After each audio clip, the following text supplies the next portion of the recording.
part of Aboriginal culture is telling stories around the fire. So I'm going to begin my homily with a story. There was a young man who once presented himself to a local expert on gems, and he asked could he learn this art. The teacher brushed him aside. He said, he's too young.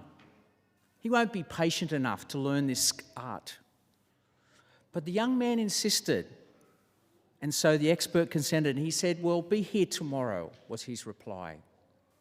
The next morning, this young man came along, and this gem expert placed a stone into the young man's hand and said, hold it, just hold it for the next few hours.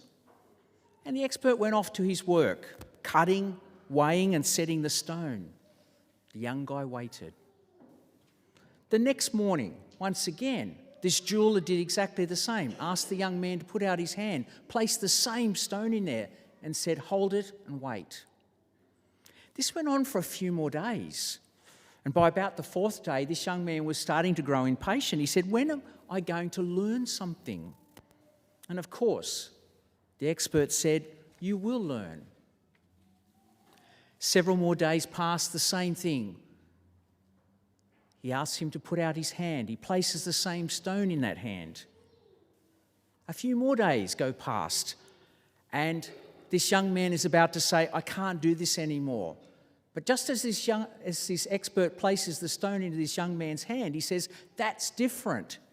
He said, now you've begun to learn. It was a different stone.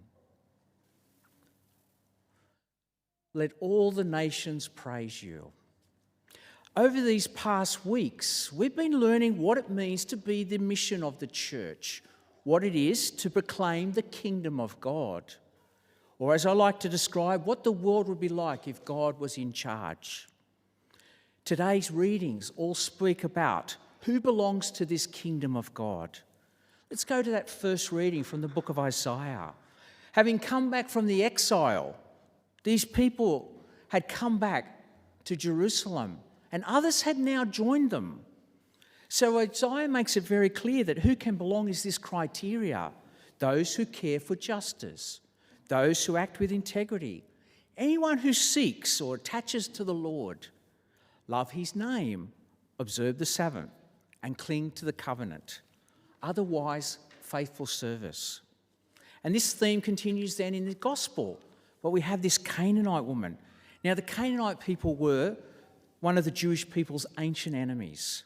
They hated them, and it was nothing to call them dogs. Now, I come from the country, and my mum used to say, you never call anyone a dog. Asking for the healing of her daughter, here is this despised person who can recognise who this person of Jesus is, yet his own didn't get it. Who does she think she is? Was this a part of Jewish snobbery or just testing her when Jesus was doing this? But as this dialogue takes place, Jesus rightly says, well, I've come to the children of Israel because God made that promise a long time ago, even admitting that they are now the lost sheep. Just like that young man with the stone, Jesus is taken by this woman's response. It's not fair to take the children's food from the table and throw it to others. But her persistence makes it very clear.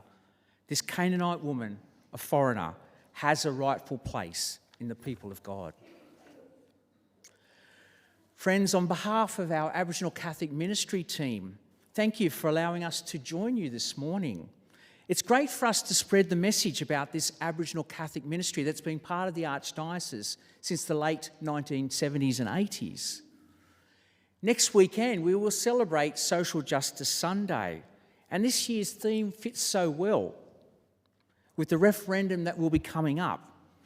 The Bishop's statement is called Listen, Learn, Love, a new engagement with Aboriginal and Torres Strait Islander people. The objectives of this statement is not to persuade anyone about their vote for the referendum, but it just says to listen, to learn, to love. And the statement says, we hear that God is saying to us about justice by being with our brothers and sisters learning As the statement says, listening is hard. Hearing about young people taking their lives, about so many people ending up in jail, poor housing, health and education availability, of children being taken away from their parents and grandparents, about ongoing racism is tough for us to hear. Whatever the outcomes of this year's referendum, it says, we ask the Church in Australia to make efforts to lead the way for all our Australians in pursuing reconciliation. And I wish to conclude now with an Aboriginal proverb.